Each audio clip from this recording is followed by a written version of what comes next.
Cildinizin ve ellerinizin sağlıklı ve canlı görünebilmesi için el ve yüz kremleri kullanıp nemli tutmanız gerekmektedir. Ancak piyasadaki kremler genellikle kimyasal maddelerle üretiliyor. Bu ürünler de cildinize farklı hasarlar verebiliyor. Cildiniz için kullanabileceğiniz en iyi krem ev yapımı doğal kremlerdir. Ben de bugün sizler için evde tamamen doğal bir gül kremi tarifi paylaşacağım.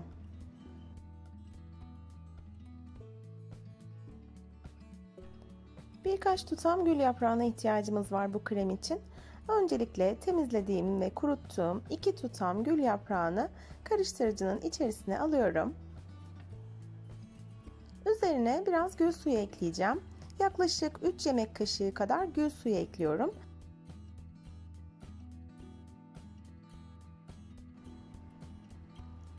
Evet, 3 yemek kaşığı da gül suyunu ekledikten sonra karıştırıcımın kapağını kapatıp iyice öğütüyorum. Daha sonra bir süzgeç kullanarak suyunu alacağım.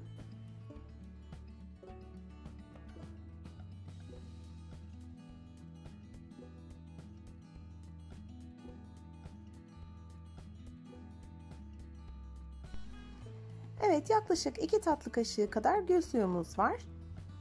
Şimdi içerisine gliserin ekliyorum. Gliserin de cilt lekelerinin açılmasında oldukça etkili. Yarım tatlı kaşığı kadar gliserin ve E vitamini kapsülü ekleyeceğim. Kremlerde E vitamini kapsülü kullanmayı çok seviyorum ben. Gerçekten cilt için çok faydalı. Özellikle ince çizgi ve kırışıklıkların görünümünü azaltmada ve cilt tonunun aydınlanmasında çok etkili. Bir tane de E vitamini kapsülü ekledim. Son olarak 2 tatlı kaşığı da aloe vera jeli ekliyorum. Aloe vera jeli cildinizin yağlanmadan nemlenmesini sağlayacaktır. O yüzden yağlı ciltler için çok güzel bir krem bu. Fakat eğer kuru bir cilt tipiniz varsa bu kremin içine tatlı badem yağı olabilir, Hindistan cevizi yağı olabilir, hatta zeytinyağı bile olabilir. Bir tatlı kaşığı herhangi kullandığınız, istediğiniz bir yağdan eklerseniz kuru ciltler için de çok etkili olacaktır.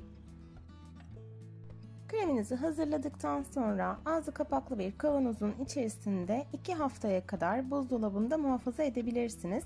Tamamen doğal gül yapraklarından yaptığımız için bekledikçe kremin renginde koyulaşma olacaktır. Fakat özelliğinden hiçbir şey kaybetmez, merak etmeyin.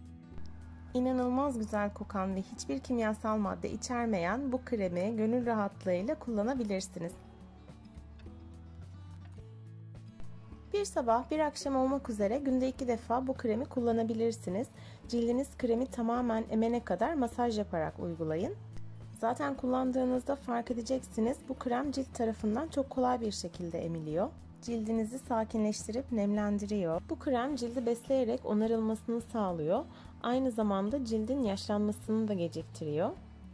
Göz çevresi için de rahatlıkla kullanabilirsiniz. Gözaltı kırışıklıkları ve kaz ayakları için de oldukça etkilidir. Yani kısacası çok daha sağlıklı, parlak ve daha genç bir görünüme kavuşmuş oluyorsunuz. Siz de deneyin mutlaka ve düşüncelerinizi benimle paylaşın lütfen. Kanalıma abone olup bana destek olursanız da çok sevinirim. Yeni tariflerle tekrar görüşmek üzere. Hoşça kalın.